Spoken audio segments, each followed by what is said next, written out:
I think you all know why we have gathered here today. Memory is short, that's why we have kept it on the slide also. So you know that why we have gathered here. I know that most of the people will understand that we are here for a talk on budget. We are here to talk on what is budget, how it is made, what we can expect tomorrow. That's what your understanding will be. And I think to an extent it is right also. But this is an understanding, this is not the intent. Understanding is with you, but intent I tell you. Right? Sometimes the intent is invisible. But from this particular theme, it is clear. पैसा बोलता है. People say पैसा उन्हीं के पास बोलता है जिनके पास है. ठीक बात है. तो पैसा बांटता कौन है?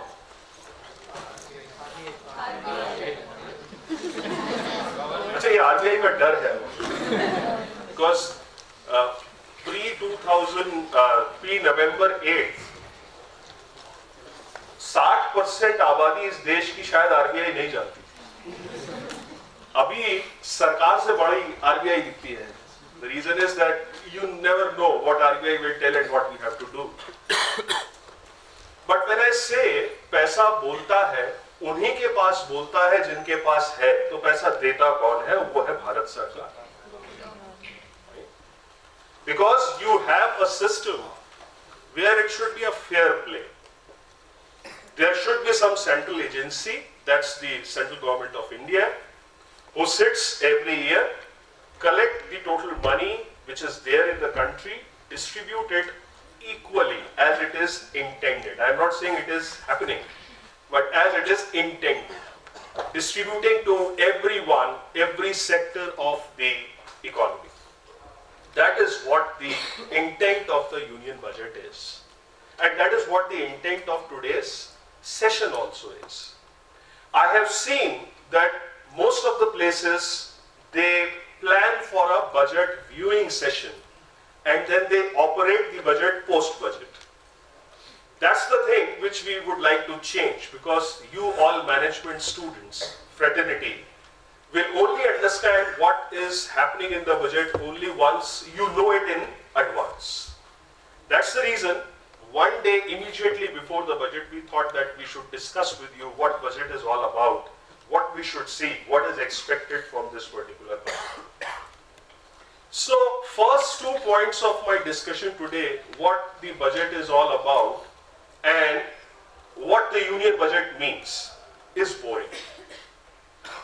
Because in that I am going to give you a lot of figures, I am going to give you the systems, I am going to tell you the administrative processes. What is expected is more important. And that will be the last segment of my talk today. On behalf of all my IPER students and faculty, I welcome the people who are here from outside IPER. Let's give applause to them because they are let's come on the business now, right? स्वागत हो गया, welcome हो गया, काम की बात हो गई. कल हमारे देश के वित्त मंत्री हमें बताएंगे कि कितने पैसे आने वाले हैं और कितने पैसे बटने वाले हैं. बटने का मतलब ये नहीं होता कि आपके पॉकेट में पैसे आएंगे. खैर कल कुछ भी हो सकता है, हिंदुस्तान में चेंज की लहर है. पर यह जरूर पता लगता है how we get affected by that. ये एक सिस्टम है in which the government of India plans for each and every section of the society. तो सबसे पहले हम बात करेंगे बटेगा, तो बाद में आता कहां से, कहां से आता है, बाद में कितना आता है. ये पहले पूरा कितना आता है. तो हमारे देश की जो टोटल आमदनी है, दैट इज जीडीपी, राइट. ये एक नया वर्ड है जो काफी बार हम सुनते हैं and we get fascinated also when we read in the media that our GDP has grown by 7%, 8%, 9%, 10%. But हमारे देश की टोटल जीडीपी है क्या, वो समझना जरूरी है. आपके घर की जो टोटल इनकम है, अगर उसी को मैं देश की इनकम बोलूं तो वो जीडीपी.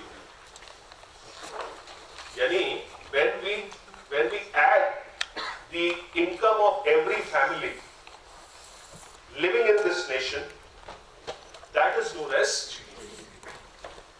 तो हम सब मिल जाएं और हम सब की इनकम जोड़ ली जाए तो वो देश की जीडीपी होगी. इकोनॉमिक्स की डेफिनेशन बहुत अलग अलग है. जीडीपी को अगर आप डिफाइन करने जाओगे, when you go in any economics books, वो कहेगा GDP is equal to C plus I plus G plus FX. और जैसे ही हम ये पढ़ते हैं हम छोड़ देते हैं कि होगा कुछ. तो मैं आसान भाषा में आपको समझा रहा हूं, उस पर हम बाद में आएंगे कि जीडीपी माने जब हमारे सारे फैमिलीज की इनकम को जोड़ लिया जाए. इंडिविजुअल फैमिली की income, you know your family income, जितना आपको बताया गया होगा. मैंने ये इसलिए जानबूझ के बोला बिकॉज बाद में बात आएगी. हमारे देश की आज की इनकम जो है, with all calculations, permutations, combinations, with all disputes, with all type and thoughts of schools in economics, 160 lakh crore रुपए. तो थोड़ा सा हम एक बार पहले मल्टीप्लाई कर लें. 1 लाख समझ में आता है तो 100 लाख, उसके ऊपर 60 और फिर करोड़. जहां तक सोच जाए वहां तक आपके देश की income 160 lakh. This range is from 125 lakh crores to 180 lakh crores. ये रेंज है, क्योंकि कैलकुलेशन के अपने अपने तरीके हैं. कोई वैल्यू एडिशन करता है, कोई ग्रॉस वैल्यू एडिशन करता है, कोई रियल टाइम लेता है, कोई नॉमिनल लेता है. But I am not going into that. So I have taken average of it कि जो बताई गई इनकम है वो 160 लाख है. तो जैसे मैं आपकी फैमिली इनकम पूछूं तो एक तो वो है जो रिपोर्टेड है, जो इनकम टैक्स के पास है, which you have filed in your annual return, और एक वो है जो शायद आपको भी नहीं पता. ऐसे ही हमारे देश की आमदनी भी एक वो है जो रिपोर्टेड है, जो हमें और आपको आज इस ऑडिटोरियम में पता है. और ये भी पता है इसलिए क्योंकि उन्होंने बताई है. जो नहीं बताई है वो हमें नहीं मालूम.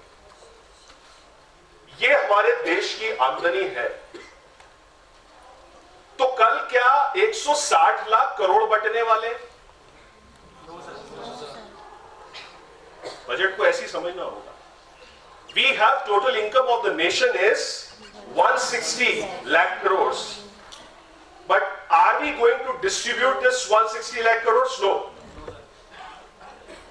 The total budget last year, if I take a clue from that, तो जो हमारे देश का लास्ट ईयर का बजट था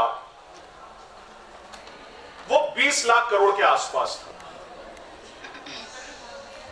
तो जो बटेगा वो कितना होगा? 20 लाख करोड़. कमाया कितना है? 160 लाख करोड़.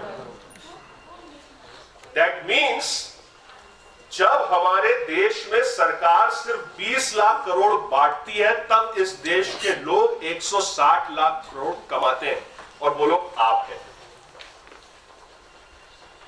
160 लाख करोड़ किसने कमाए हैं? आपने कमाए, आपके फैमिली मेंबर्स ने कमाए. और उसमें से बट्टा कितना है? ये पहला फिगर है जो आपको ट्रिगर देगा कल के बजट के लिए. 19 लाख समथिंग करोड़ पिछले साल बटा था. कितना अभी उसमें से बटा है वो मालूम नहीं है. Budgeted was 19 lakh crore.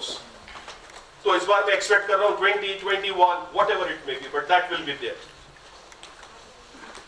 तो जब देश में सिर्फ 20 लाख करोड़ बटता है तो ये देश 160 लाख करोड़ बनाता है. मैं इस थीम को लेके आगे चलूंगा. तो ये बटता है का मतलब क्या है? How it is distributed. Fine. So 20 lakh crores is there. So somebody might argue with me or ask with me that 160 lakh crore पे 20 लाख करोड़ ही क्यों खर्च करती है सरकार? तो सच तो ये है कि 20 लाख करोड़ खर्च करती है, सिर्फ 15 लाख करोड़ कमाती है। यानी जब इस देश में 160 लाख करोड़ का प्रोडक्शन होता है, सामान बनता है, बिकता है, उस 160 लाख करोड़ के बनाए हुए सामान पर सरकार की जेब में कितने पैसे आते हैं? 15 लाख करोड़। तो from where this 15 lakh crores come to the government? That is the taxes, the other income, and the loans. I think you can come here. Shift to them.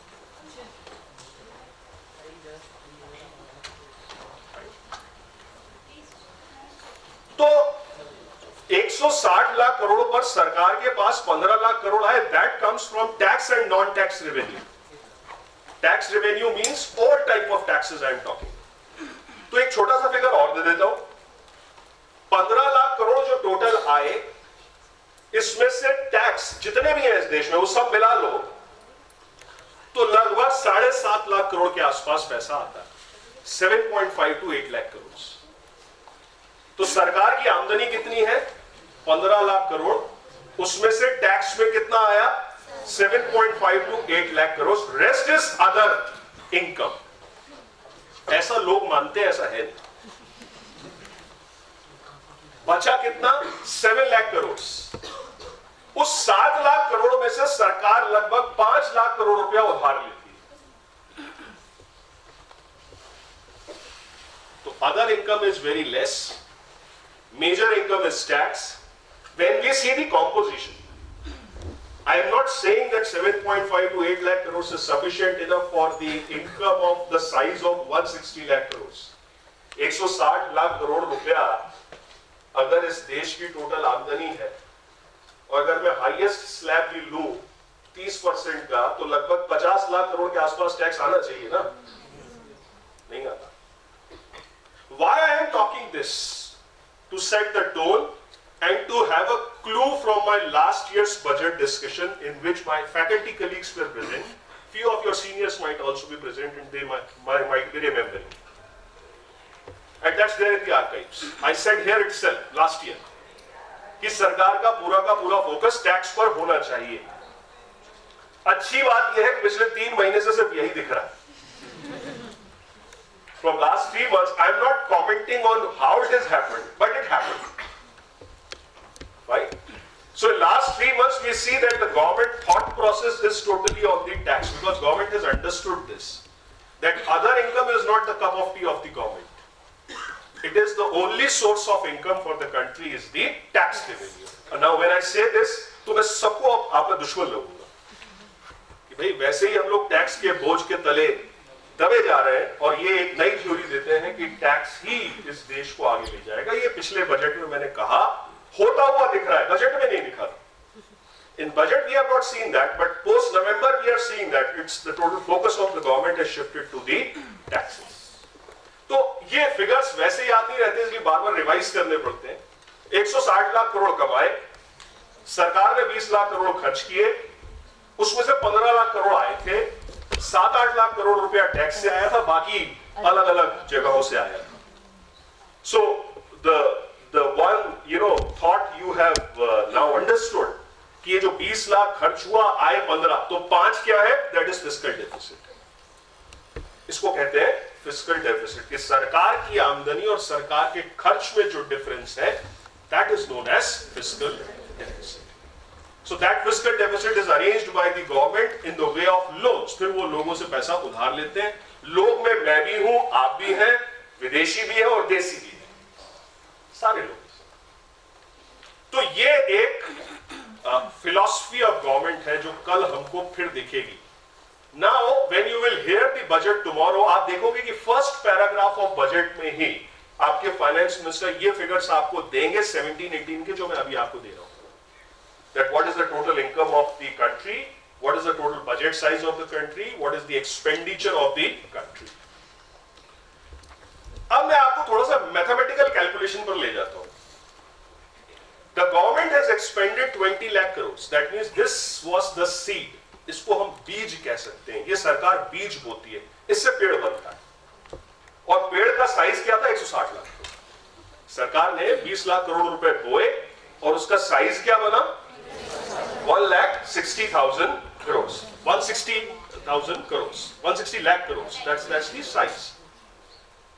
Now ये जो सीड है, ये सीड भी दो तरीके का होता है, एक जो बंजर धरती में बोया जाता है और एक जो उपजाऊ धरती में बोया जाता है,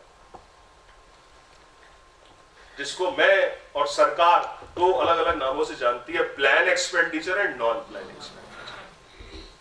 नॉन प्लान एक्सपेंडिचर की इस बीज को बंजर धरती में बो दिया, निकलेगा कुछ नहीं, because that land is not fertile.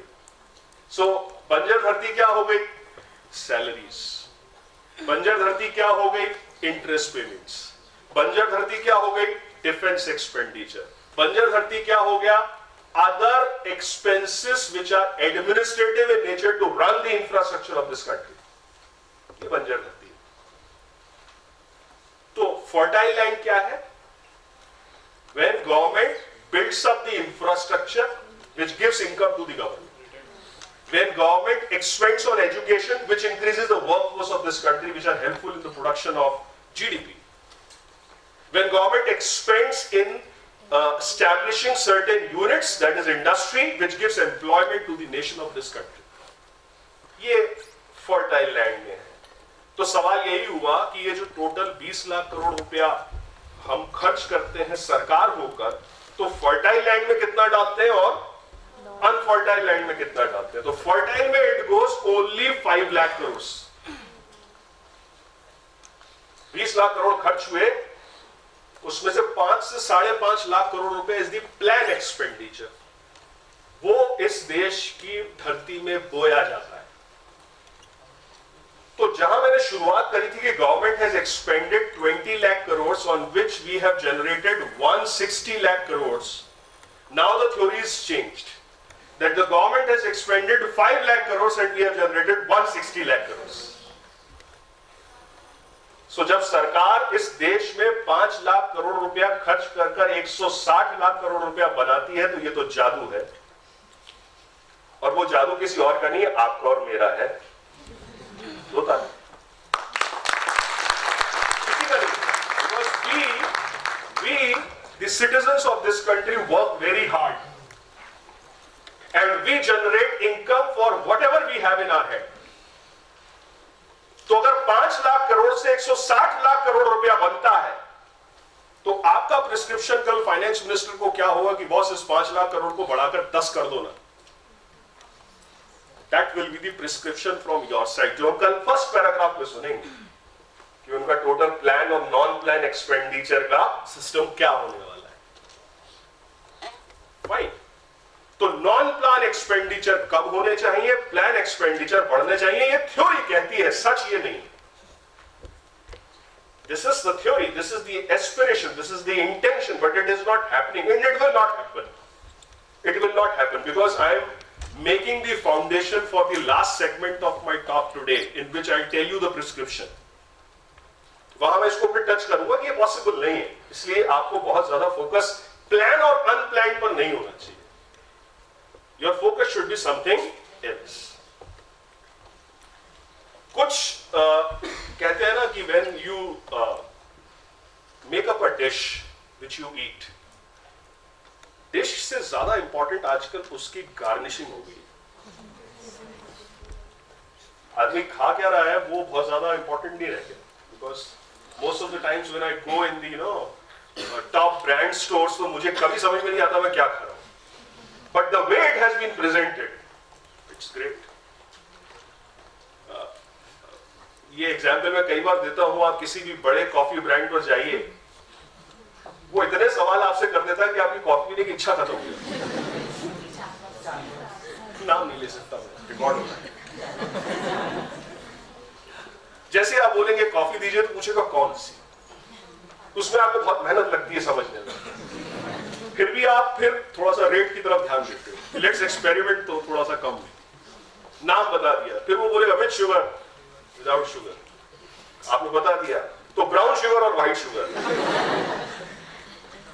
फिर विद क्रीम विदाउट क्रीम। तो गार्निशिंग इज वेरी इंपॉर्टेंट। तो आज के लेक्चर की गार्निशिंग में आपको थोड़ी सी दे देता हूं, ऐसे चुटीले डेटा जो कि बड़ा मजा आता है सुनने में। तो साहब इस देश में सिर्फ, अच्छा हमारी पॉपुलेशन कितनी है? 125 करोड़। मैं फिर कहता हूं कि ये रिपोर्टेड है 130, अब तो और बढ़ गई, शायद वो क्लिक बढ़ गई। पर मैं फिर इशारा कर रहा हूं कि इसमें बहुत ज्यादा फोकस मत करो, बिकॉज ये तो रिपोर्टेड है। इतनी पॉपुलेशन हमारे देश में है, तो एक कॉम्प्रोमाइज कर लेते हैं कि 130 करोड़ होंगे, कॉम्प्रोमाइज कर लेते हैं। Let's not dispute on the figures, थोड़े बहुत कम था। तो 130 करोड़ लोगों में से टैक्स देने वाले कुल, नहीं टैक्स भी नहीं, मैं गलत फिगर दे रहा हूं, टैक्स के बारे में रिटर्न फाइल करने वाले कुल 3 करोड़ लोग। एक्चुअल 2,87,00,000 है, बट इतने टेक्निकल फिगर्स में आपको नहीं देता। 3 crore those who file the return and tell to the income tax authorities that we are earning something. सोचो, imagine करो। And out of this 2.87, सिर्फ 1.51 करोड़, 1.5 करोड़ लोग जो है वो बताते हैं कि हमारी इनकम टैक्सेबल भी है। यानी बाकी बोलते हैं कि हम कमाते तो हैं बट 2.5 लाख से कम कमाते हैं, और ये लोग जो है वो बताते हैं कि हम 2.5 लाख से ज्यादा कमाते हैं। ये 1.5 करोड़ लोग बड़े brave, they are very brave, you know, because they say that we earn a taxable income. इस देश में कहना बहुत, 125-130 करोड़ में से 1.5 करोड़ इनको तो वैसे ही पद्मश्री घोषित हुआ देता है, किसी नए कैंडिडेट को ढूंढने की जरूरत ही नहीं। अच्छा, और इसमें से 1.5 करोड़ में से सिर्फ 24,000 लोग हैं जो बोलते हैं कि हमारी इनकम 10 लाख से ज्यादा है, यानी कि वो 30% टैक्स भरते हैं, बाकी सब 20 में 10-20 Try to imagine that out of 130 crore of population there are only 24 lakh crore people who say कि हमारी साल की आमदनी 10 लाख से ज्यादा है। सोचो कितना दर्द होता होगा मुझे। एक सैलरीड एम्प्लॉय के लिए तो बहुत मजबूरी है बॉस, मतलब वो तो बोलता भी नहीं, कोई पूछता भी नहीं है उससे। Try to understand. और ये 24 लाख में मैं सैलरीड पर क्यों आया? क्योंकि मैंने बहुत फर्दर इन्वेस्टिगेट किया। 24 लाख में से 18,90,000 यानी लगभग 19 लाख लोग बेचारे सैलरीड हैं। यानी जो बिजनेस करता है वो तो सिर्फ 3-4 लाख लोग हैं जो ये बता रहे हैं कि हमारी साल की आमदनी 10 लाख करोड़ से। इस देश की स्थिति अगर इतनी गंभीर है भाई, 100 करोड़ लोग तो कमाते ही नहीं, 100 करोड़ लोग तो कमाते ही नहीं। दे दो ताली भाई, सही बात है। अच्छा, जब 100 करोड़ लोग नहीं कमा रहे हैं तब हम 160 लाख करोड़ बना रहे हैं। अगर हम सब कमाने लग जाए, ये मैं सरकार की सोच बता रहा हूं, अभी मैं आपकी तरफ से नहीं बोल रहा हूं। I talk from on your side also in the last session. हम ऐसा क्यों करते हैं, दैट आई टेल यू।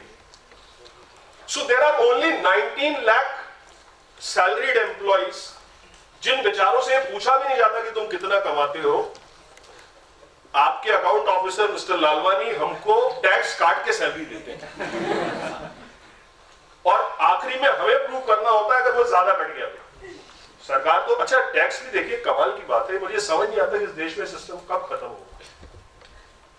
कमाते हम बाद में है, टैक्स पहले देंगे। That's the system. You earn, साल के एंड में पता लगेगा कि मुझे कितना मैंने कमाया, पर एस्टिमेट कर लूं मैं और उस पर मैं टैक्स देना शुरू कर दूं, और आखिरी में देन आई विल सी, फिर मैं लाइन में लगूंगा, रिफंड ज्यादा कट गया दे दो प्लीज, मेरा ही पैसा प्लीज। अभी तो सेविंग बैंक अकाउंट का भी यही हाल है, प्लीज 24 भी नहीं मिल रहे हैं, प्लीज ही है इंटीरियर्स में, बट नहीं उस टॉपिक पे नहीं जाता। सो 19 लाख लोग सिर्फ टैक्स दे रहे हैं 10 लाख के ऊपर। तो इस देश में if you want to increase the income of this nation, तो हम एक इक्वेशन बना लेते हैं कि 20 लाख खर्च कर कर अगर 160 कमाते हैं तो 40 खर्च करके हम 320 कमाएंगे। तो why 10% GDP, why not 100% GDP increase should be the target? तो सवाल यह है कि अगर वो 320 करना है तो बेस फिगर क्या हुआ 20, तो 20 को हमें कहां ले जाना होगा 40। जो अब थर्ड सेगमेंट में आ जाएंगे कि इस 20 को 40 कैसे किया जाए, how to increase the size of the budget. तो पहले 15 मिनट में मैंने आपको यह बता दिया व्हाट इज जीडीपी, बजट कितने का है, उसमें कितना खर्च होता है, कितने पैसे आते हैं और कहां से आते हैं, that we have clarified.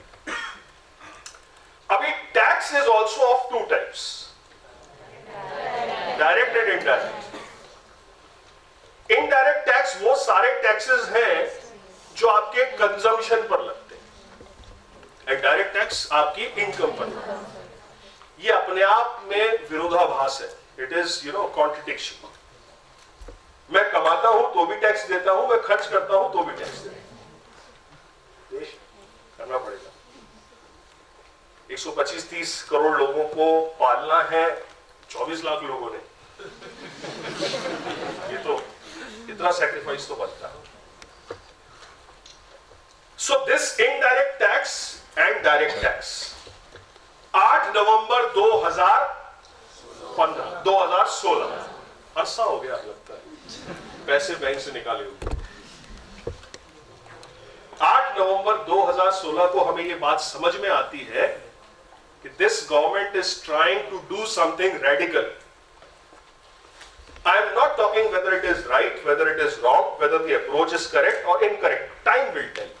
Nobody can estimate that at this moment. But one thing is clear, and that is appreciable, that some radical thought is going on. That government is ready to take risk. And Hindustan में risk लेने का इससे बेहतर मौका कोई नहीं हो सकता. Because you know that the population of this country is a demographic advantage. हम लोग फाइनेंस में इस चीज को पढ़ते हैं that risk taking appetite of the young is more as compared to the middle aged person. तो आप सबकी उम्र के लोग इस देश में लगभग 70% है, तो 70% लोगों की रिस्क टेकिंग कैपेसिटी बहुत ज्यादा है। That means this is a right time, opportune time to take the benefit of radical changes. We might fail, we might win, but at least we are trying to do something. So that can be accepted. So when I go back to the last year's budget, 2016, before that we discussed the same thing here, but nothing was visible in the budget. हमने budget में ऐसा कुछ भी नहीं देखा था। कल भी क्या होगा गॉड नोस, हो सकता है हम आप सब निराश हो, पर उस बजट में तो कुछ नहीं दिखा था। तो this year I thought not to go for the pre-budget discussion, not to go for the budget viewing session, but 8 नवंबर के बाद मेरा मन बदल गया कि अब ये बजट इंपॉर्टेंट है। So, in the context of this process of demonetization, this budget is very critical now, because that will plan the next 1 year of the nation, that what government is now expecting, because from last 3 months everybody is asking about the figures with the government. But the government is not in a position to give that figures. That's right also, because the budget is on the head. तो budget में वो सारे figures हमारे पास आ ही जाएंगे. So nothing to worry. There is no need to shout. We'll get all the figures tomorrow. So from where the money will come in, where the money will go, that estimation will be here from the government side tomorrow. तो पहली चीज हमको क्या notice करनी होगी कल कि total expenditure of the government या टोटल बजट साइज कल कितना बढ़ता है. यानी अगर 19 लाख से वो कुछ माइनर चेंज ही हमको दिखता है, that means we are not doing anything. So now अगर सरकार ने 20 लाख करोड़ से ज्यादा खर्च करना है तो वो पैसा कहां से आएगा? Tax and non tax revenue. Non tax revenue I said that you leave it, it's not possible. So come on the tax revenue. Can somebody tell me about the psychology of the taxpayer? आप अपने family में देखते होंगे. Why this collection is so low? Why only 24 lakh people are there who declare their income more than 10 lakhs? इसकी क्या वजह है? Sir, because the rate of interest is very high. Rate of tax is very high. मैं इस बात को नहीं मानूंगा. Sir, corruption बहुत ज़्यादा है इंडिया में. नहीं, ऐसा भी नहीं है. अगर करप्शन इतना ज्यादा इस देश में होता, मैं डिफर आपसे इसलिए कर रहा हूं because we have some data, you know. I am not saying that we are corruption free. मेरी सोच आपसे थोड़ी सी डिफरेंट हो रही है. उसकी वजह क्या है? इस देश में जनरल ओपिनियन है that this country is very corrupt. मैं आपको दावे के साथ कह सकता हूं in comparison to many we are not. The reason is because of figure suggest that एक ही करप्शन है, अपनी इनकम नहीं बताते. वरना 20 लाख खर्च कर 160 लाख करोड़ कमाना करप्टेड लोगों का काम नहीं. They are all working. तो फिर भी सवाल वही है कि हम क्यों नहीं टैक्स देते. एक जवाब आया, because the tax rate is very high. 30% tax rate is very high. This is the first answer which I have got.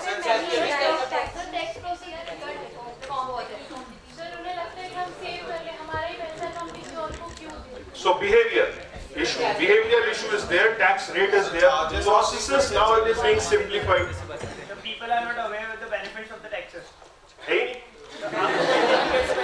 नहीं, आम आदमी को टैक्स पेमेंट करने का हिंदुस्तान में आज की डेट में कोई बेनिफिट नहीं. Only because of the infrastructure and housing. मैं समझ गया, लेकिन मेरी बात को अंडरलाइन करना आज की डेट में, बिकॉज वहां से मैं आपको उससे हुक करूंगा. क्योंकि टैक्स कलेक्ट होता है तो आदमी को ये भरोसा नहीं है कि वो खर्च होगा मेरे लिए. तो मैं दोनों को हुक कर देता हूँ, तुम दोनों ठीक हो अलग अलग कोने में. बट इसलिए टैक्स नहीं दे रहा हूँ मैं, ऐसा नहीं. या The tax system is not appropriate. The process of collecting the tax is not appropriate. नहीं, वो भी ठीक हो गया because now it is all online. The government is not using the fund at the correct places. Sir, there is cascading effect of tax. मेरे पास सिर्फ इसका एक ही जवाब था, जो यहाँ से क्लू आया कि टैक्स रेट बहुत ज्यादा है. बट मैंने सर्च यस्टरडे, कल मैंने सर्च किया कि दुनिया में रेट्स क्या है, तो हमारा 30% रेट कम है. डेवलपिंग नेशंस, डेवलप्ड नेशंस दोनों मैंने देखा, average rate is 34 to 45%. I am talking about the highest level. तो ये तो कल आप अपने वित्त मंत्री को बोलना ही मत, नहीं तो गुस्सा हो जाए. कहीं 45 न करते. प्रॉब्लम कहीं और है. नो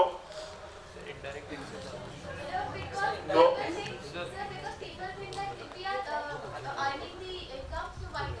अच्छा, मैं इसमें रिवाइज भी करता चलता हूँ. ये टैक्स पर हम बात क्यों कर रहे हैं? 160 कमाए थे, 20 खर्च करके 20 को 40 करना है. तो जो इनकम आ रही है वो 15 को 30 करना होगा. तो 15 को 30 कैसे किया जाए, that is what we would like to see from tomorrow's budget. तो हम इस पॉइंट पर डिस्कस कर रहे हैं कि हम क्यों नहीं देते. तो बहुत सारे जवाब हमारे पास आ रहे हैं, but I have some different thing in my mind. मैं अभी सिर्फ डायरेक्ट की बात कर रहा हूँ, इनडायरेक्ट पर आते हैं.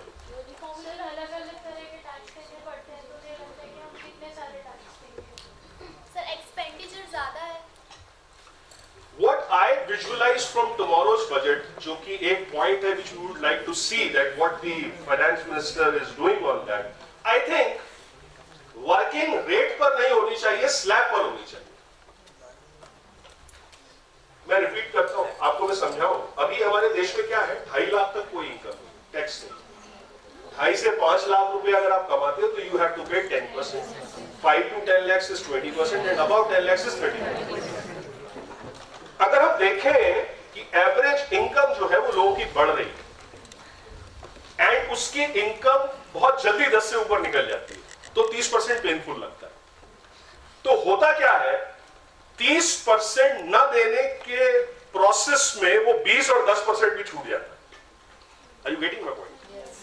Because they will not cross 10 lakhs, so they will try to keep it on the lower side.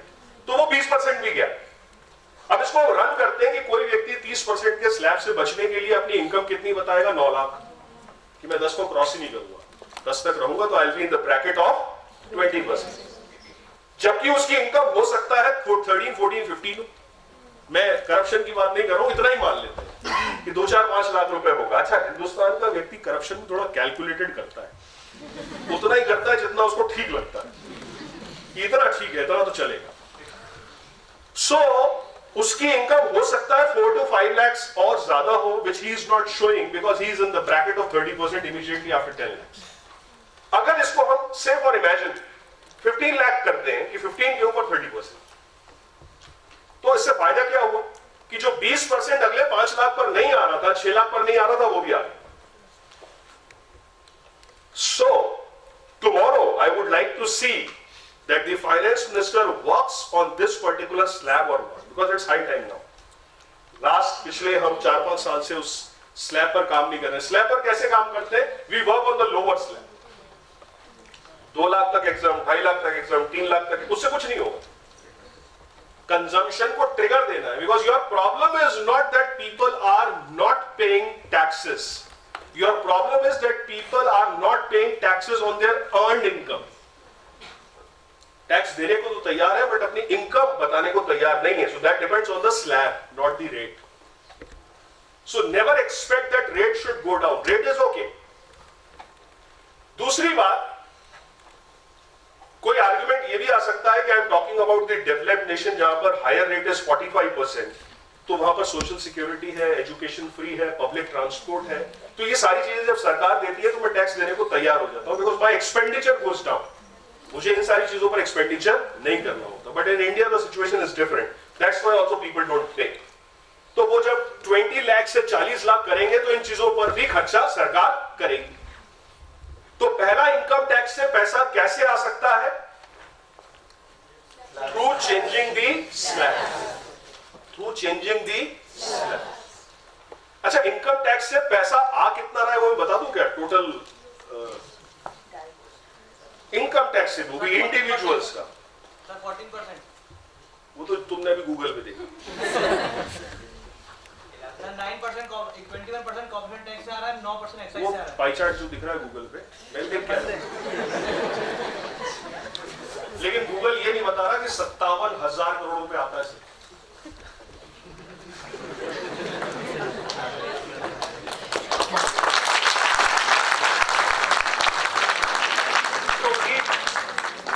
क्योंकि गूगल के पास एक्सेस नहीं है आरबीआई के इस डेटा पर जाने की. 57,000 करोड़ कुल टैक्स आता है. Try to imagine what's the potential of the earning through tax. So, change of slab. Let's come on the indirect tax. Why don't we collect more on the indirect tax? Total जो हमारे पास लगभग 7 लाख करोड़ के आसपास tax आ रहा है, उसमें almost 50% is through tax. अगर मैं उनका डेटा ले लूं, 9% इनकम टैक्स को माइनस करूं, तो almost 40% is coming from indirect taxes. So this indirect tax में भी कमी है, इसको और बढ़ाया जा सकता है. तो how to increase the collection of indirect tax? Great, because now इस बात को हम ये मान सकते हैं, the rate will be simplified, the complexity will go, so people will give more tax. ये तो प्रोसीजरल हुआ, because now you will be in the GST regime. I hope everybody understands what is GST. Excise, custom, service सब बंद करके एक tax दे दो, that is goods and services. So if simplification will be there, people will pay tax. There are 3 rates, 12, 18 and 28. That's the luxury type of tax. So these 3 rates are there in the GST. वो pass हो जाएगा. In any case, it has to be affected from 1st of September as per the law. ये होना ही है. तो हम इस बात पर तो बात ना करें कि एक्साइज ड्यूटी कम कर दी जाए, कस्टम कम कर दी जाए, सर्विस टैक्स कम कर दिया जाए तो कलेक्शन बढ़ जाएगा. There is no need to see this thing tomorrow in the budget. Because indirect tax पर अगर कल फाइनेंस मिनिस्टर कुछ कहते हैं तो I won't agree with him. Because from 1st of September you are shifting here. You are going on GST. So please don't talk on indirect taxes tomorrow. Talk on the indication of GST rate. That this is the rate on which we are focusing. That this is the rate which we are going to fix up. तो ये कल हम budget में सुन सकते हैं. तो सवाल मेरा वहीं आ गया कि जब रेट पर झगड़ा नहीं है, प्रोसेस पर झगड़ा नहीं है, तो इनडायरेक्ट टैक्स बढ़ाने का तरीका क्या हो? Simple, that is increase in consumption. If you consume more, if you buy more, the government will collect more taxes. तो आप ज्यादा खर्च कब करोगे?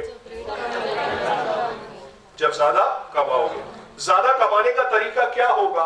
One is long term, that government expends, economy revives and that income comes to us. सरकार जब खर्च करती है तो वो खर्चा आप ही की पॉकेट में आता है थ्रू वेरियस सोर्सेस। तो ये तो लॉन्ग प्रोसेस हो गया। शॉर्ट प्रोसेस क्या है? इन्वेस्टमेंट भी टाइम लेगी। शॉर्ट रास्ता क्या है कि सरकार कुछ ऐसा करे कि इनडायरेक्ट टैक्स का कलेक्शन रातों रात बढ़े, यानी आपका खर्च बढ़े। तो आपका खर्च बढ़ाने के लिए क्या करें कि आपके पॉकेट में रात को आके 15-15 लाख रुपए रख के चले जाए? वो तो होगा नहीं। Price government can not reduce it.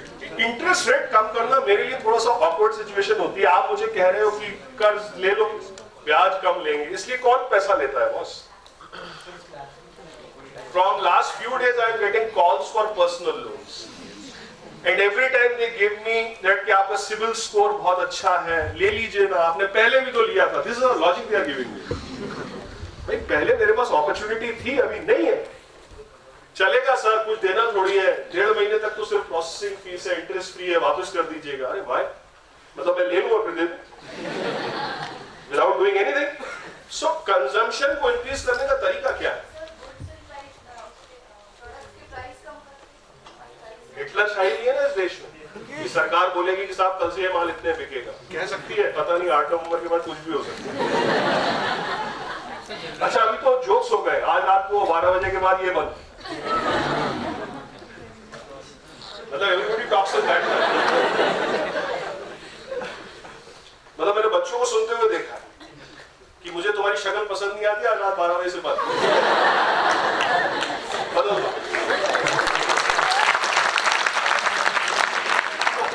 कैसे बढ़े? ये गार्निशिंग थी, फैक्ट नहीं था, डेली अंदर। तो कंजम्पशन कैसे बढ़े? Sir, increasing job opportunities in different sectors. सब लॉन्ग टर्म है ना, जवाब सारे सही हैं। मैंने क्या बोला, इशारा क्या किया? रातों रात।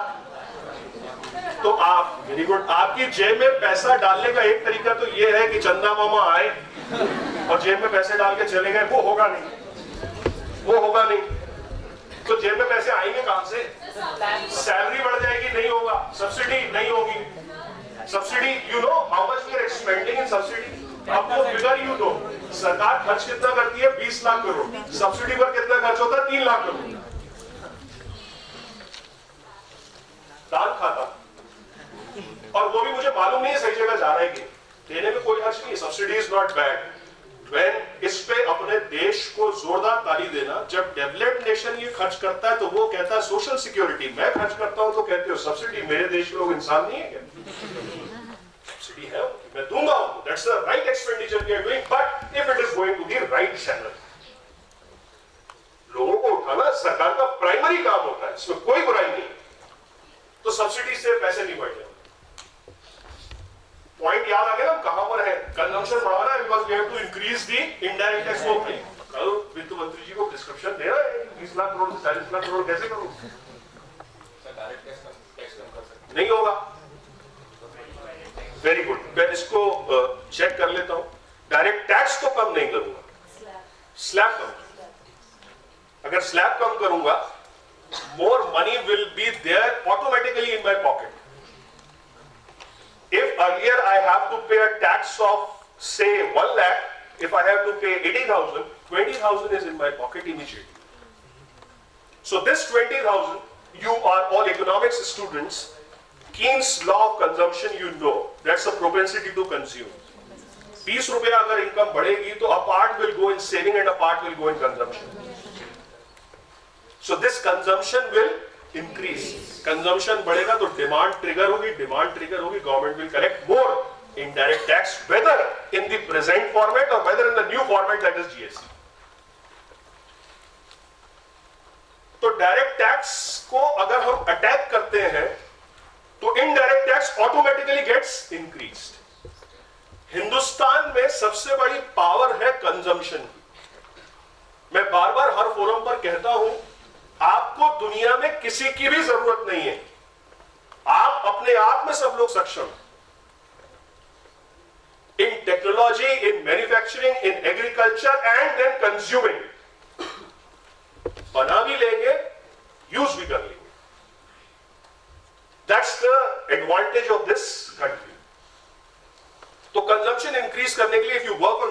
taxes. So that's the only change which I visualize from the government in the coming budget. ये मैं ऐसा क्यों कह रहा हूं? अब मैं जाता हूं उस डेट पर, जिस डेट पर मैं उस डेट से लेकर अब तक नहीं गया, 8 नवंबर। अब इसको आप गार्निशिंग कह लें, मेन इंग्रेडिएंट कह लें, कुछ भी कह लें, पर ये है बड़ा important. 8 November 2016 I was running on a treadmill 8:10 PM 12 की स्पीड पर दौड़ रहा था मैं। सामने टीवी चल रहा था, ब्रेकिंग न्यूज में देखा था नोट बंद। ट्रेडमिल इतनी तेजी से बंद हुआ, मैं गिरते गिरते and believe me, I am telling you the fact because it's all in house. बाहर हम लोग एक दूसरे के बारे में बातें नहीं करेंगे, और ये हम उसी को दिखाएंगे जिसे दिखाना है।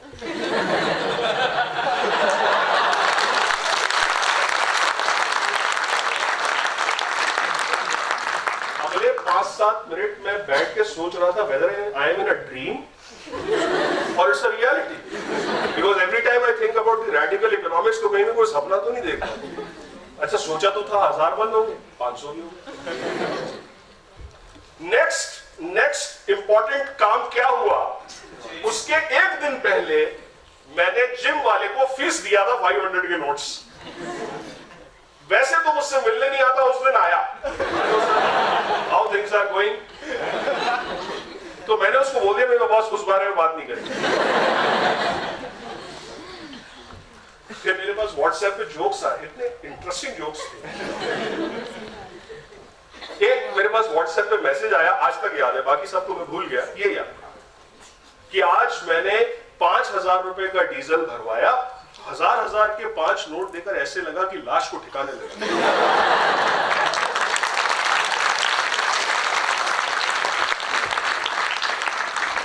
Demonetization is a good economics, but disrespecting your currency is a bad thing. इस पूरे प्रोसेस में जहां दर्द हुआ वो सिर्फ एक ही पॉइंट पर हुआ कि हमने अपनी करेंसी पर मजाक बनाया। जो ईमानदार है उसने भी इस बात को भुगता, बेईमान भुगतेगा नहीं भुगतेगा ये तो it's all in future. But ये हुआ एनीवे, एक रेडिकल स्टेप था, आई एप्रिशिएटेड कि किसी न किसी को कभी ना कभी तो लेना, बट ये हुआ। Now let's talk about post 3 months। मैं इसको बजट से लिंक करूंगा, why government has the liberty to work on the tax slabs and increase in consumption. यही थीम है हमारे कल के बजट का जो हमें देखना चाहिए। टोटल लगभग 15.5 लाख करोड़ के आसपास के नोट बंद हुए थे, ये आप जानते हैं। Government was expecting that out of this only 10 to 11 lakh crore will be deposited, बाकी जमा नहीं होगा। ये आपने मीडिया में पढ़ा होगा। मैं आपको इसका इकोनॉमिक्स भी समझा देता हूं कि जब नोट आरबीआई छापता है तो आपको देता है, और उसमें आई प्रॉमिस टू पे लिखा, that means it's a liability which government takes. तो अगर 4 लाख करोड़ रुपया वापस जमा नहीं हुआ तो वो लायबिलिटी क्या हो गई? 0 होगी। तो वो 4 लाख करोड़ जब किसी के नहीं है तो किसके हो गए? सरकार के हो गए। ये थॉट प्रोसेस था। ये थॉट प्रोसेस था कि अगर डिमोनेटाइजेशन होता है so expected is 4 lakh crore के आसपास का पैसा जमा नहीं होगा, that will come to the government. तो जो 20 लाख करोड़ का एनुअल बजट है हमारा, that can be increase to 24 lakh crore immediately, and 25% increase is a handsome amount. ये सोच थी, ये रेडिकल थॉट था। ऐसा हुआ नहीं, ऐसा हुआ नहीं। Almost 15 lakh crore has been deposited.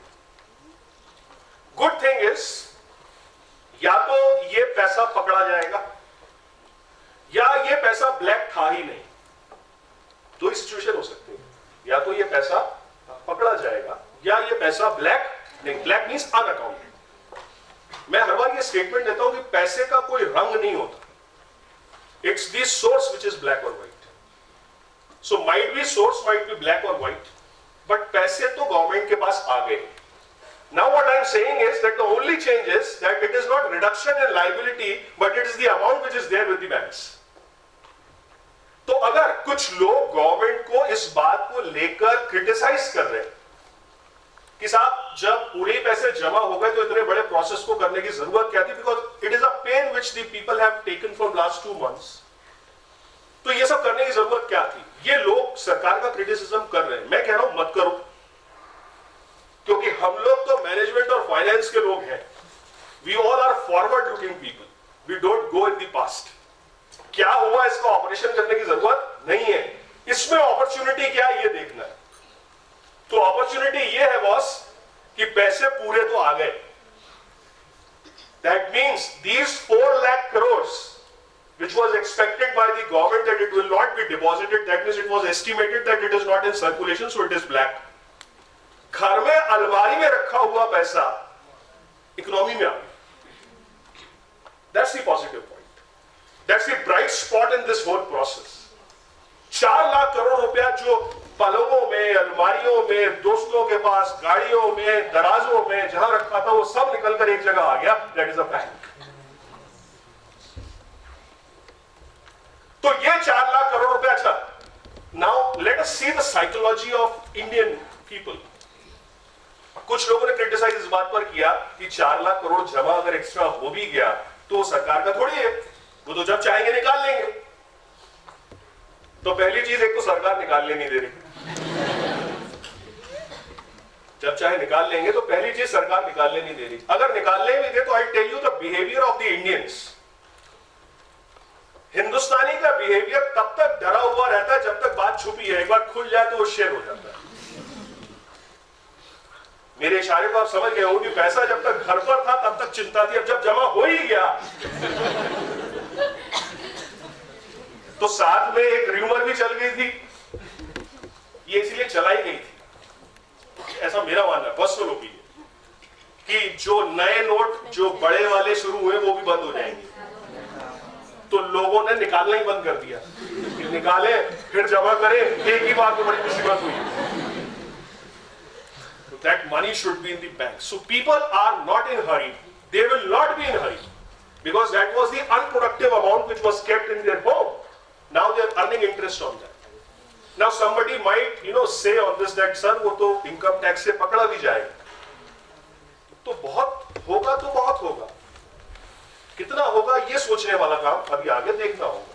मुझे पर्सनल ओपिनियन मेरी ऐसी है कि बहुत ज्यादा उसमें सोर्स ब्लैक होगा ऐसा नहीं है. देखिए, 2 चीजें होती हैं. 1, source is black. 1, it is not tax paid amount. Tax पे नहीं किया ये भी गुनाह है, बट संगीन गुनाह नहीं. अगर वो करप्शन से कमाया हुआ पैसा है तो वो गलत है, वो जमा नहीं होगा. जमा सिर्फ वही पैसा हुआ होगा जो मैंने इनकम हुई थी और बताया नहीं. अब मैं तैयार हूं कि okay, I will pay tax on that. जब पूछा जाएगा समझाऊंगा, पेनल्टी भी दूंगा. That's it. तो जो एक डर वाला माहौल है वो ठीक नहीं है. Because law says that you will get an imprisonment. तो इम्प्रिजनमेंट उसको होगा जिसका सोर्स गलत था. अनअकाउंटेड है तो टैक्स अथॉरिटी उसका ट्रीटमेंट करेंगे कि जो पेनल्टी, जो टैक्स बनता है, हो सकता है आपके पास कुछ ना बचे, 100% आपका पेनल्टी और टैक्स में चला जाए. तो वो तो पैसा डिस्ट्रॉय करके भी जा रहा था. तो people have taken a bold decision that we will face the law, और उस लॉ को फेस करके we will come out clean. तो मुझे ऐसा लगता है कि वो जो 4 लाख करोड़ रुपए जमा हो गया वो बहुत जल्दी सिस्टम से निकलेगा, मैं नहीं मानता. So this 4 lakh crore rupees is already with the government. ये इंपॉर्टेंट क्यों है? हमारे देश के जो बैंकिंग सिस्टम है उसमें एक वर्ड बहुत कॉमन होता है जो आप सब जानते हो, that is NPA, non performing asset. NPA means ऐसा लोन जिस पर लोन लेने वाला अब इंटरेस्ट भी नहीं चुका पा रहा. मूल तो छोड़ दीजिए, इंटरेस्ट भी नहीं चुका. तो टोटल एनपीए जो हमारे देश में पैसा डूब गया है बैंकों का, वो लगभग 5.5 लाख करोड़ है. 5,50,000 करोड़. और ये 4 लाख करोड़ रुपए बैंकिंग सिस्टम में आ गए. Only thing is that the new laws which are there in place and which we see in the government, the finance minister should take care that further NPAs को strengthen न होने दिया जाए. तो जो 5.5 लाख डूबा है वो भी पूरा नहीं डूबा है. एनपीए का मतलब कभी भी ये नहीं होता कि गवर्नमेंट ने उसको बैंक ने जो है बैड डेट्स में कर दी. नो, इट मींस कि फिलहाल पैसा आना बंद है, बट रिकवरी तो चालू रहती है ना. System is in place. The only thing is that वो 5-5.5 लाख करोड़ रुपया साल 2 साल लेगा वापस आने में. ये 4 इमीडिएटली आपके पास. So now if government works on the tax slab तो वो रिस्क सरकार ले सकती है। सरकार को डर किस बात का होगा कि भाई अगर हम स्लैब को ईज आउट कर भी दें, लोगों ने अगर फिर भी टैक्स नहीं दिया तो हमारा तो टैक्स कलेक्शन भी कम हो जाए, तो वो 4 लाख पड़े ना, तब वो यूज करेंगे। जबकि ऐसा पर्सनल मेरा ओपिनियन है कि if you rationalise this slab the amount collected will be more. And why we are talking on the taxes, somebody might argue कि बॉस बजट का मतलब सिर्फ टैक्स ही थोड़ी होता है, आप तो 1 घंटे से बजट में टैक्स की बात कर रहे हैं। तो मुझे कल के बजट में और कुछ ऐसा नहीं दिख रहा कि सरकार जो नहीं कर रही हो। इंफ्रास्ट्रक्चर स्पेंडिंग दिख रही है, सोशल इंजीनियरिंग दिख रहा है, डिजिटाइजेशन दिख रहा है। The only thing is the amount, the money which should circulate and kickstart the economy by increasing demand. So there are two things, consumption बढ़ाना है, consumption बढ़ाने के लिए फिर आपको क्या करना पड़ेगा, टैक्स स्लैब्स को rationalize करना पड़ेगा। That's the prescription which we would like to see in tomorrow's budget. But budget में होगा क्या वो मैं आपको बता देता हूं। पहले पैरा में वो बताएंगे कि कितने आए कितने गए, अगले 10 पैरा में वो बताएंगे कि एजुकेशन में कितना दिया, डिफेंस में कितना दिया, सोशल सेक्टर में कितना दिया, माइनॉरिटी में कितना दिया, एक्स में कितना दिया, वाई में कितना दिया, और यहां तक आपकी नींद लग जाएगी। थर्ड पार्ट में they will talk about taxes, कि पहले रेट जो था वो 2.5 लाख तक टैक्स नहीं था, अब आपको 2,75,000 तक टैक्स नहीं लेंगे। मतलब ये वही वाली बात हो गई।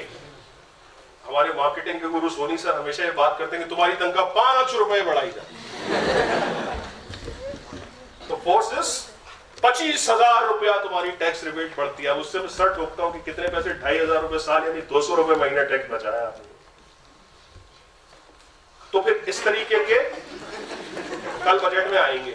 फिर बोला जाएगा कि एक काम करो, तुम मकान के लिए लोन ले लो, ब्याज ज्यादा देना तो टैक्स कम लेंगे। अरे भाई साहब, 2,000 रुपए टैक्स बचाने के लिए आप उसे 10,000 की EMI बढ़वाए।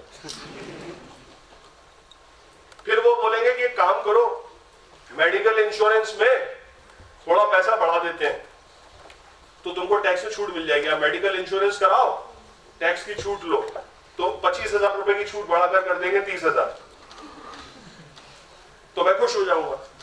तो पता लगेगा कि इंश्योरेंस कंपनी अगले 2 हफ्ते बाद प्रीमियम ही बढ़ा देगी जो टैक्स में बचाया, क्योंकि there is no check on the premium amount. And insurance company knows कि अब लोग वैसे कराए ना कराए, टैक्स के लिए तो कराएंगे। ये कुछ बजट में होगा। उस बजट के बाद फिर सब लोग इंडस्ट्री के आएंगे, बात करेंगे। 10 में से 9 देगी इंडस्ट्री, मजबूरी है, सारी एसोसिएशन 10 में से 9 देंगी, पहले से पूरा स्क्रिप्ट लिखा हुआ। इंडस्ट्री सरकार से दुश्मनी तो लेगी नहीं। 10 में से कितने, 9 नंबर दिए बजट को। Dynamic budget, radical budget, excellent, going to increase the consumption, ये सब होगा। पर एज अ यूथ हमने पहला पार्ट तो समझा कि सरकार का लेन देन क्या है, but as a youth, as a progressive youth and that too from our institution, हमको ये समझना होगा कि जब आप रेडिकल चले थे 8 नवंबर से, तो रेडिकल पर भी आओ। वो क्या होना चाहिए वो मैं जरूर आपसे अब बात करूंगा last segment. What we expect from the government if they have taken this bold step of demonetization, which has never been taken in the history of our country. कोई मुझसे कहेगा नहीं साहब 75 में भी हुआ था, तो वो ऐसा बंद नहीं हुआ था कि रात से बंद। So I'll say that it has never happened in the history of this country. Bank से आप अपना पैसा ही पूरा ना निकाल पाए, इतना रेडिकल दुनिया में आज भी कहीं नहीं हुआ। तो अगर हमने इतना एक रेडिकल स्टेप लिया तो it is the opportune time to think how to double this 20,000 crores of government budget into 40,000 crores so that our GDP should increase from 160 to 320. हमें इस पर सोचना होगा। ये सोच यही सरकार कर सकती है because of the majority, because of the thought process with which they have started work. अगर ये हमें नहीं दिखता है तो मुश्किल है। क्या होने की संभावना है वो मैंने आपसे बात कही, क्या होना चाहिए ईश्वर करे ऐसा हो वो मैं आपसे बात करता हूं। वापस जाते हैं उस पॉइंट पर from where I started today, that is GDP. हमारे देश की आमदनी कितनी है? That is 160 lakh crore. अब थोड़ा सा इसको आप ध्यान से समझिएगा। जीडीपी का एक डेफिनेशन और भी होता है, value of goods and services produce in a country. एक साल में एक देश में जितने के गुड्स एंड सर्विसेज प्रोड्यूस होते हैं उसको जीडीपी कहा जाता है। यानी कि 160 लाख करोड़ रुपए का गुड्स एंड सर्विसेज हम देश में प्रोड्यूस करते हैं। एग्रीड? तो अगर माल बनता है तो बिकता है, माल बनता है तो बिकता है। आई प्रपोज 2 टैक्सेस, जिसमें आपकी सारे जितने ऑब्जर्वेशंस आए थे वो भी रिपेयर हो जाएंगे। I propose only 2 taxes, only 2 taxes. One, manufacturing tax. Second, consumption tax. Abolish, yes, abolish income tax. Don't go for GST. अब मैं इसकी मैथमेटिक्स आपको बताता हूं। मैंने क्या 2 टाइप के टैक्स बोले? Manufacturing and consumption. 160 lakh crore रुपए का माल बना, 160 लाख करोड़ रुपए का माल यानी इंडस्ट्री ने बनाया। इंडस्ट्री बनाने पर टैक्स दे और वो रेट हो 15%, सिर्फ ओनली 15%, ओनली 15%। 1,60,000 करोड़ का 15% कितना होता है? 24 लाख करोड़। 24 लाख करोड़ के आसपास का अमाउंट बना। कौन सा टैक्स? अब ये जो 160 लाख करोड़ का माल बना है ये बिकेगा, कौन खरीदेगा? आप और मैं। तो हम कौन सा टैक्स देंगे? 160 लाख करोड़ पर 15% कंजम्पशन टैक्स भी लगा दो। देखो मैं 10, 20, 30 से बाहर आ गया। 10, 20, 30 से बाहर तो कितने और आए? 24। टोटल मिलाया तो कितना हो गया? 48 lakh crore as against 7.5 lakh crores of tax collection. Income tax department 0. GST का जो नया डिपार्टमेंट बनेगा जिसके अफसर अभी से झगड़ा कर रहे हैं, 0. 2 department, manufacturing department and consumption department. अच्छा, अब पता कैसे लगेगा? पकड़ेंगे कैसे? प्रोसेस सिंपल कैसे होगा? करप्शन तो इसमें भी आने की गुंजाइश है। तो you already initiated digitisation. Digitisation शुरू कर दिया आपने। तो जब मैं कमाऊंगा और मुझ पर टैक्स नहीं लगेगा तो मैं सारा पैसा कहां रखूंगा? बैंक से जब भी निकलेगा रिकॉर्ड होगा। तो जब निकलेगा कट के निकलेगा। सिंपल।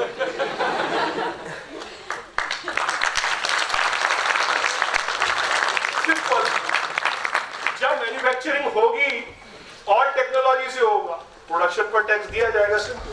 डिजिटाइजेशन, ये करो ना डिजिटाइजेशन। कार्ड में उलझे हुए हैं, तो कार्ड से पेमेंट करो नहीं करो, अरे कैसे ही करना है करो, सोर्स पर बात करो ना।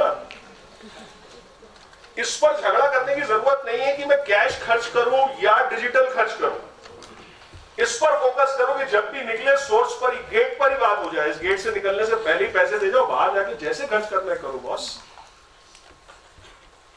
Let the market forces decide their consumption pattern.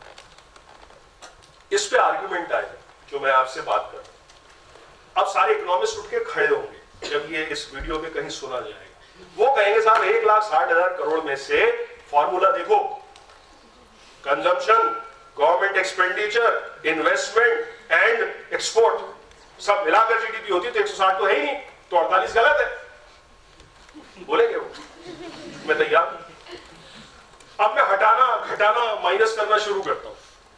160 में से सरकार का खर्चा प्लान्ड एक्सपेंडिचर जो है that is 5 lakh crore, minus कर देते हैं, कितने बचे? 155। हमारा नेट एक्सपोर्ट तो होता नहीं है, इंपोर्ट हम ज्यादा करते हैं, बट मैं मान लेता हूं कि इकोनॉमी सुधर जाएगी और एक्सपोर्ट भी होगा। सरकार से ज्यादा तो नहीं खर्च कर पाएगा ना कोई, तो एक्सपोर्ट भी 5 मान लेते हैं। 155 में से 5 और बचे कितने? 150। Government is expanding 5 lakh crore. Let me assume that private sector also will equally expend the same amount because इतनी बढ़िया डिमांड है, 130 करोड़ लोग खरीद रहे हैं, तो माल तो बनाएंगे, तो खर्च भी करेंगे, इंडस्ट्री भी लगाएंगे, फैक्ट है। तो ऐसा होता नहीं है, पर मैंने मान लिया कि सरकार जितना 5 और 1.45 और अभी 7% की ग्रोथ तो मैंने टोटली नहीं की है। 7% ऑफ जीडीपी ग्रोथ मैंने टोटल नहीं किया है, बट इस पूरे मेथोडोलॉजी से मैं मानकर चलता हूं कि 10 से 12% की जीडीपी ग्रोथ तो पहले साल है। But let us make it 0, let us be very conservative. 1.45 फिर कैलकुलेट कर लो तो भी 40 के आसपास बैठोगे। वहीं से मैंने शुरुआत की थी, 20 से 40 कैसे करूंगा। इंडस्ट्री इज फ्लरिशिंग बिकॉज माल बिक रहा है। मैं आपको एक बात हमेशा कहता आया हूं, फिर कहूंगा, you all will work in the corporate sector. Corporate sector का पेन ये कभी भी नहीं है कि सरकार उनको सुविधाएं नहीं देती। Always remember that corporate sector is ready to work in any given condition. उनको कुछ भी नहीं चाहिए प्रोवाइडेड कस्टमर हो और माल बिके।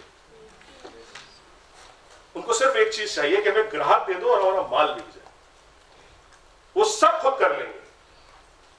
और सरकार क्या कहती है, ब्याज कम दे दो, टैक्स कम दे दो, बना लो यार। अब कोई क्यों बनाएगा जब बिक नहीं रहा? You are saying that we will increase the tax exemption for housing sector, तो मकान बनना शुरू हो जाएंगे। नहीं बनेंगे। आप 7 का रेट 8 कर दो, 8 का 9 कर दो, बिकेगा तो बनेगा। As simple as that. तो इंडस्ट्री को क्या देना है? कस्टमर। कस्टमर कौन देगा? सरकार। कैसे देगी? कस्टमर को बाहर से लाके नहीं देगी, हमारे कंज्यूमर को बोलेगी कि पॉकेट में और पैसा रखो। From last 1 decade I am shouting from last at various forums, India is a consumption driven economy. सिर्फ डिमांड और कंजम्पशन बढ़ा दो, rest everything will go in line.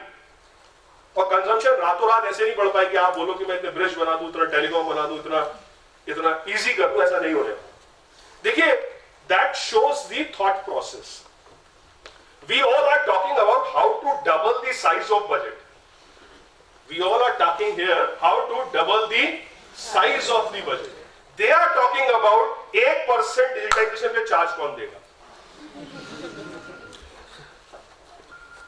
48,000 crore रुपए इकट्ठा करोगे ना, उसमें से 3,000 करोड़ रुपया सरकार अपनी तरफ से दे दे, बड़ा बड़ा बैनर लगा दे, digital transactions all time all limit free, तब होगा कैशलेस। जब मालूम है कि मैं पैसा डिजिटल खर्च करूं या कैश खर्च करूं, मुझे 15% ही देना है, तब होगा कैशलेस। जब इंडस्ट्री को पता होगा कि whatever I do, I have to pay 15% on the production, then they will work on the quality and the customer delight. Otherwise, हमारे सारे डिपार्टमेंट काम करते रहेंगे and there is, समझ में नहीं आएगा। मतलब बजट आते रहेंगे, हम बजट रिव्यू सेशन करते रहेंगे। ये सारी बात इस बजट में मैं क्यों कर रहा हूं? There is a background, because this happened on 8th of. जब कोई नेवर बीन इन हिस्ट्री वाली चीज एक हुई है, तो दूसरी भी होनी चाहिए।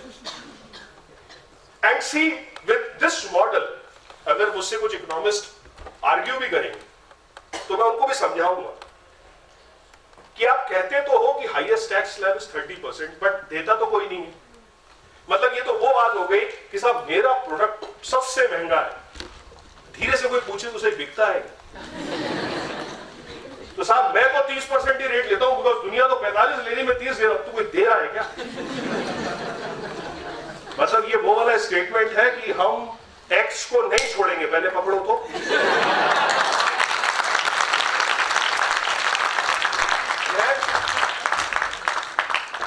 हम टैक्स चोर को नहीं छोड़ेंगे, पकड़ो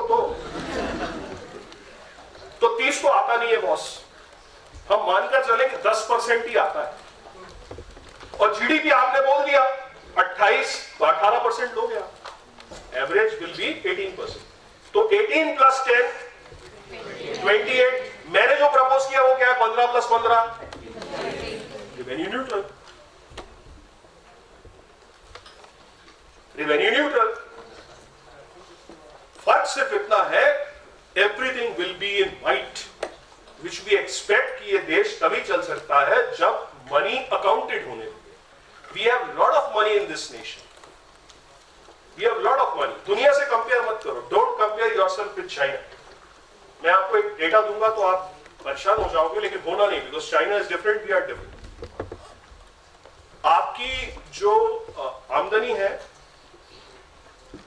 अगर मैं आसान भाषा में समझाऊं, वो 160 लाख बार बार तंग करता है, तो $1.8 ट्रिलियन है। 1.8 इज योर जीडीपी। चाइना की जीडीपी जो है वो $10 ट्रिलियन। आप खुश होते हो कि मैं 7% पे ग्रो करूंगा, तो आपके 7% कैलकुलेट होंगे 1.8 पर। वो अगर 5% पर भी ग्रो करेंगे तो कैलकुलेट होगा 10%। आप खुश होते हो कि यूएस तो सिर्फ 1% बढ़ रहा है, तो उसकी $17 ट्रिलियन की इकोनॉमी। तो let us not compare here. और अभी तो यूएस एक अलग ही बॉल गेम में है। मतलब नहीं, नाम क्यों ले, नाम तो मैंने किसी का नहीं लिया, समझ आप सकते हैं। यूएस में मैं आपको फीलिंग बताता हूं क्या होती है। कल मैं मीडिया में कुछ शाम को सुन रहा था, अच्छा इसलिए भी सुन रहा था कि कल आप लोगों से बात करने कुछ नया मसाला मिल जाए, मिला नहीं।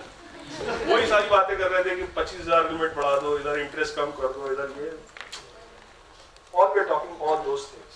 अच्छा, आई वाज सिंपली थिंकिंग कि बजट बन के छप के तैयार जो है 4 दिन पहले हो चुका है, और वो एक्सपेक्टेशन ये रख रहे हैं जैसे कि, अच्छा वो बोलता भी है वहां पर, जो वो मीडिया में एंकर होता है ना, वित्त मंत्री जी अगर सुन रहे हैं तो ये होना चाहिए। तो वित्त मंत्री जी सुनेंगे, तुरंत उठेंगे, चलो भैया वापस। अरे भैया, मीडिया को ये चलाना था तो 3 महीने पहले अगस्त से चलाना शुरू करते ना, then the government will also listen। अब तो गवर्नमेंट चाहकर भी सुन के रख लेगी कि अगले साल इसको देखते हैं। This is a good suggestion। So when I am giving you this suggestion, I am not expecting कि ये कल होगा, but I am expecting कि कभी होगा। अब तो मैं बजट का भी इंतजार नहीं करूंगा, 8 नवंबर तो बीच में आती है। बजट पेश होगा 1 फरवरी को, और 8 नवंबर को हम पहली बरसी मनाएंगे।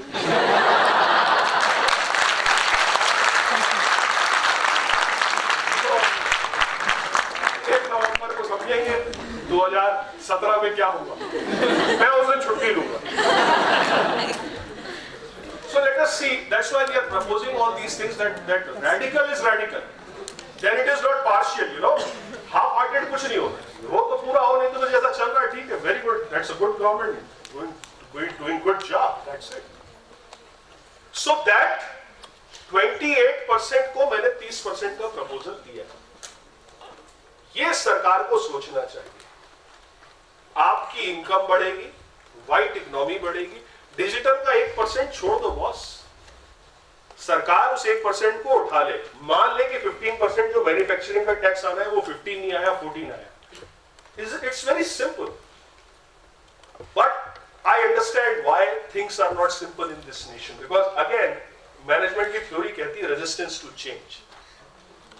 So that's the resistance which is there, but एक बार उस रेजिस्टेंस से बाहर आएंगे तो चीजें बदलेंगी।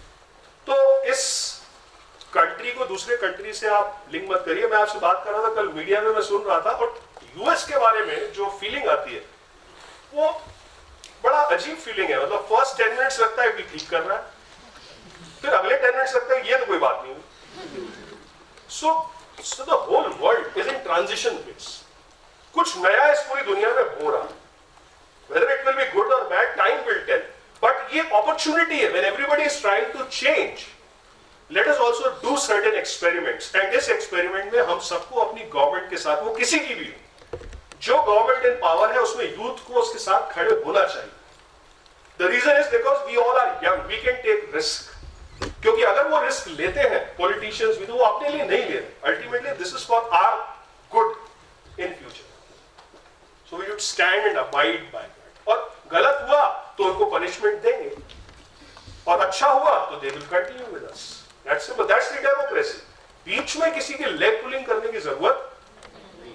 But yes, our contribution is that productive काम चल रहा है तो let us give more productive suggestions, working होनी चाहिए। Is it okay? सो कल के बजट को अब आप समझ चुके होंगे, कल हमारे बजट में क्या क्या होने वाला है, राइट? तो 160 lakh crore, 20 lakh crore, 7.5-8 lakh crore. Dream is 48 and 320. Dream is GST income tax हटाओ, मैन्युफैक्चरिंग और कंजम्पशन टैक्स लाओ. डिजिटल ट्रांजैक्शन करने का सिंपल है, 1%, 1.5% जो भी चार्जेस है गवर्नमेंट अपना सब्सिडी बिल मांग. And good part of demonetization, whether it is white, whether it is black, the fact is that the money is with the government. The fact is the money which was kept in houses, that is with the government, that is in the system. Now let us see how this money will evolve and how this will be expended. तो मैंने यही कहा कि पैसा इसीलिए मिलता है. तो पैसा सबके पास कैसे आएगा? सरकार बांटेगी. और सरकार कैसे बांटेगी? कमा कर नहीं देगी, कमाओगे आप, मौका देगी. मैं इस बात को पहले भी आपके सीनियर्स के साथ कर चुका हूं कि आपके देश में अगर 7-8% की ग्रोथ है एंड हम लोग पैनिक में आते हैं, और family comes in panic, they say that 8% देश की आमदनी बढ़ी, मेरी तो नहीं बढ़ी, I don't see any growth. तो मैं कहता हूं गलती हम में है. 8% ग्रोथ का मतलब होता है कि ये देश आपको अपॉर्चुनिटी देता है अपनी इनकम को 8% बढ़ाने का मौका है. If you are not earning, there is something wrong in you, because there are people with 8% GDP growth, they are earning more than 20-25% per annum. They are giving that growth. तो उस 8% को तो base मान के चल रहे हैं. That's the trigger. That's the how from the forum from where we should start. तो ये कल के बजट के बारे में हमारी बातचीत है. कल हम फिर इकट्ठा होंगे, बजट सुनेंगे. I think I am well in time. So आखिरी 5 मिनट मैंने क्वेश्चन आंसर के लिए रखे. कोई सवाल जो आपके मन में हो बजट के बारे में, या कोई टर्म आपको समझ में हो? ऑटोमोबाइल इंटरेस्ट बढ़ेगा कि ऑटोमोबाइल चार्जेस इंटरेस्ट में बढ़ेंगे कि नहीं बढ़ेंगे? ऑटोमोबाइल चार्जेस थोड़ा क्लैरिफाई करो. सर ऑटोमोबाइल सेक्टर का चार्जेस जो इंटरेस्ट में पड़ता है, हमको जो देना पड़ता है, लोगों में इंटरेस्ट बढ़ते हैं, वो इंटरेस्ट रेट कम होगा. Interest rate is not the area to be addressed in the budget. Interest rate monetary policy, credit policy में आता है. तो कल बजट में हम इंटरेस्ट रेट पर कोई बात नहीं सुनेंगे. सर इस बार बजट में सब्सिडीज बढ़ेगी? उम्मीद तो पूरी है, पर मुझे लगता है सब्सिडीज जितनी है उनको स्ट्रीमलाइन करने पर कोई मेथोडोलॉजी जरूर आएगी. It should be direct into the account. बहुत सारी सर्विसेज कवर हो गई है, बची हुई सर्विसेज उसमें कवर नहीं हुई. अभी जो हाईएस्ट सब्सिडी हमारे देश में है, that is on food. That is on food. Petroleum पर कम होता जा रहा है सब्सिडी. सो कल हम ये सुन सकते हैं कि एक्साइज ड्यूटी जो भारत सरकार ने पेट्रोलियम प्रोडक्ट्स पर बढ़ाई थी वो थोड़ी कम हो जाए, तो पेट्रोल डीजल आपको हो सकता है सस्ता मिले. So that's how more income will be there in your pocket.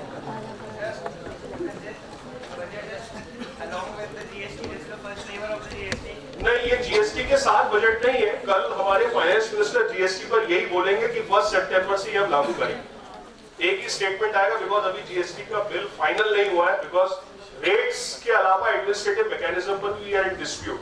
But अगर 1 सितंबर तक ये लागू नहीं हुआ तो ये पूरा प्रोसेस दोबारा करना पड़ेगा. From both the houses it has to clear. उसकी जो टर्म है वो खत्म हो गई. So in any case it has to be from 1 September.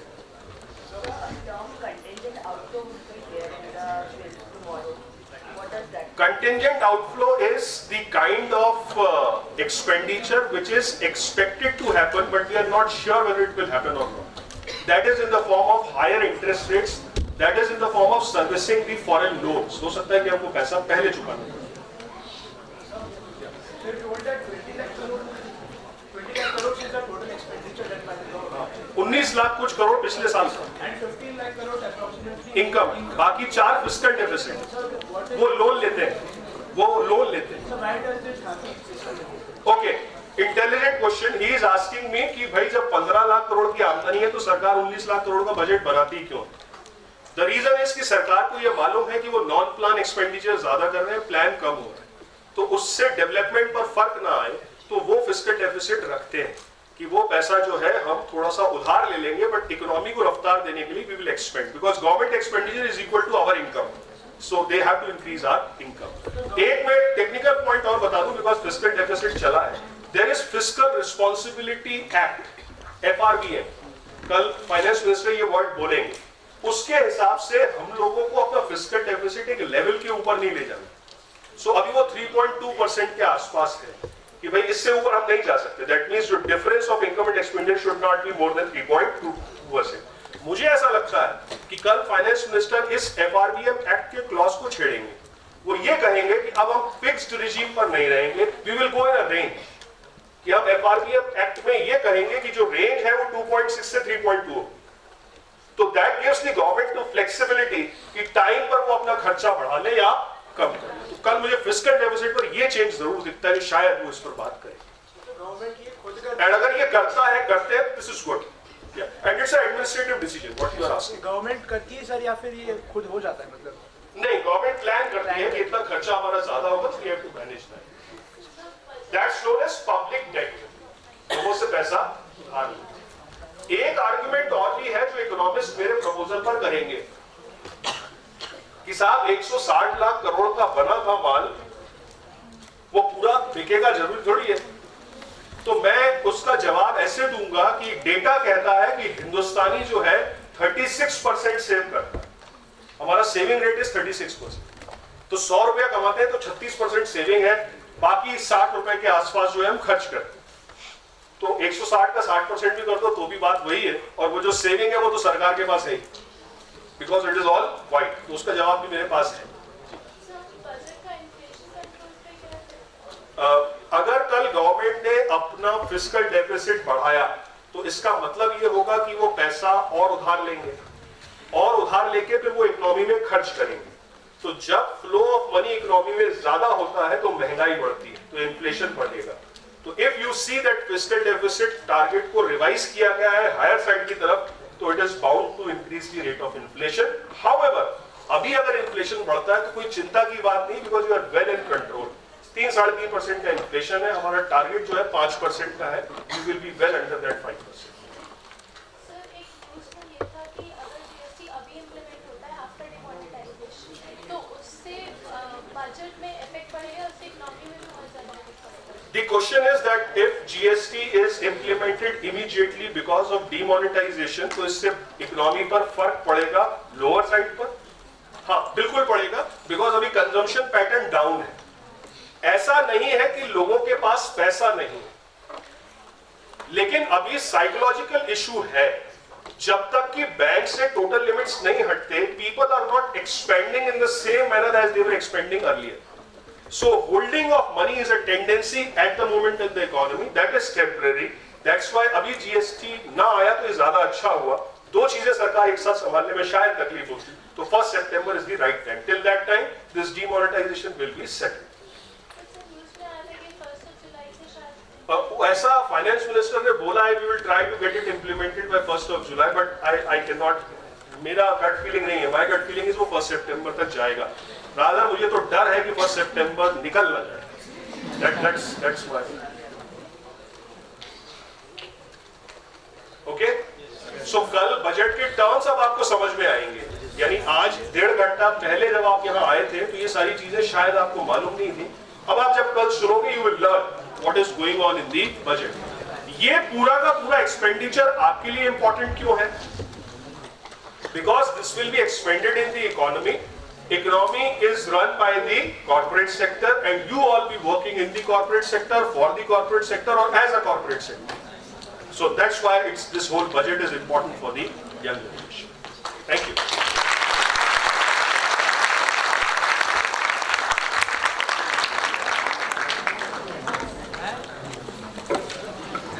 Tomorrow at I think